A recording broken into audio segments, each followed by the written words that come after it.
Alright.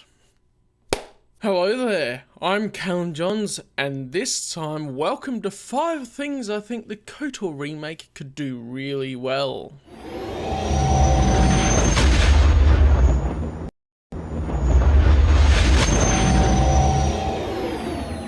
First of all, I just want to mention that I thought of the other video and thought I don't want to be completely negative about this KotOR Remake.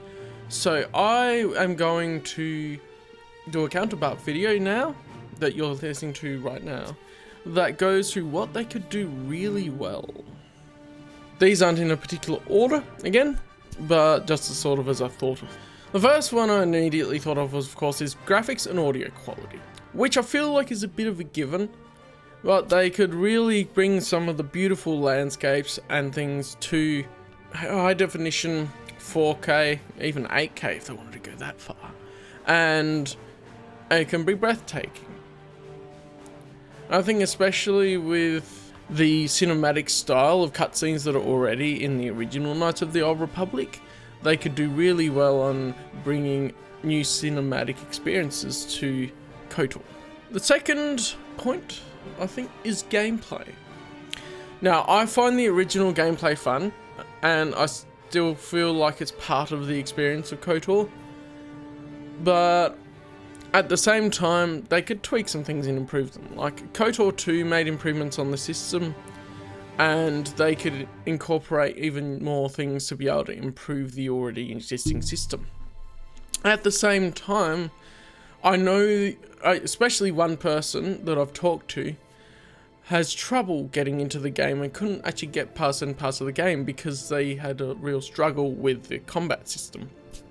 So having an option, I feel like, to have an original inspired combat system as well as a combat system for a wider audience, as some games tend to do nowadays, would work well to be able to get people into the story. This isn't a game breaker for me as far as things that would stop me buying it and not make me not want to play it, because the main thing that KotOR is really well known for is the RPG and story elements.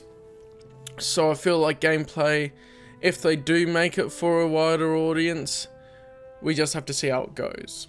They could do it really well, but I feel like what could be really good is, an example is the Resident Evil 1 remake, where you can choose between the original controls or the modern controls and be able to do it that way. Number 3, adding in more expanded universe connections. Now we have a wider context for the expanded universe, including the Raven novel and SWTOR and the Knights of the Old Republic comics and everything that's around it.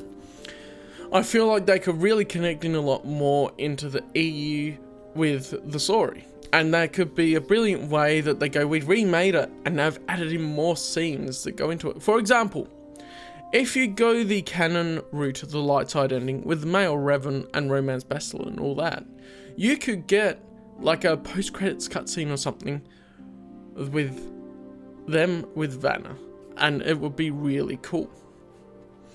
Number 4, tidying up some of the writing. Now, I feel like this is very much from me just replaying the start again.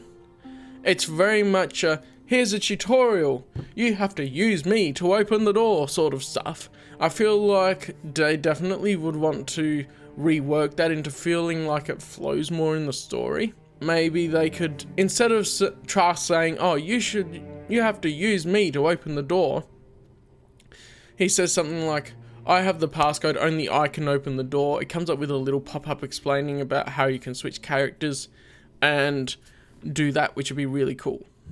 And a better way to probably frame a tutorial so that you still feel like you're immersed in the universe compared to breaking the fourth wall, which I feel like is one of the things that when I go back to it, I'm like, probably one of the things I would do if I was rewriting it.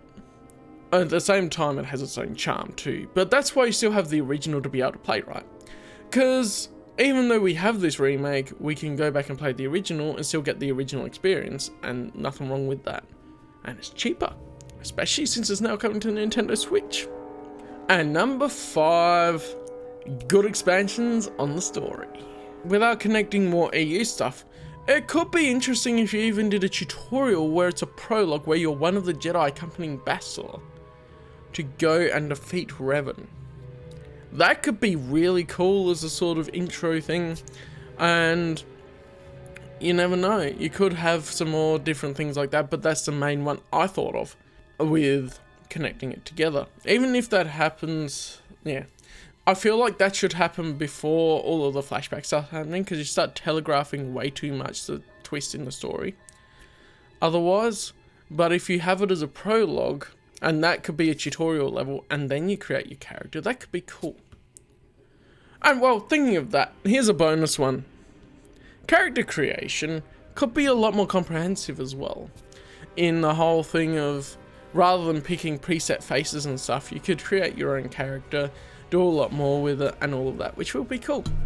And we'd be able to see a lot more variation in the Revans that we could make. I'm assuming you're watching this and you've already played KotOR. If you haven't played KotOR, it came out in 2003, so you're not warned because it's old enough. So those have been my things that I think they could do really well in the KotOR remake. I'm still sort of cautiously optimistic about it until more information comes out that could lead me towards being more hyped for it versus more skeptical about it being good. We'll see how it goes. This video's been super optimistic. They could just blast it out of the park with some really awesome stuff. And I'm sure there's more things that I maybe didn't include in this list that I didn't think of at the time when I was writing my list that you guys may think of. So let me know what you guys would like to see as well as really great improvements to what KotOR already is. Thank you for joining watching, and I'll see you next time.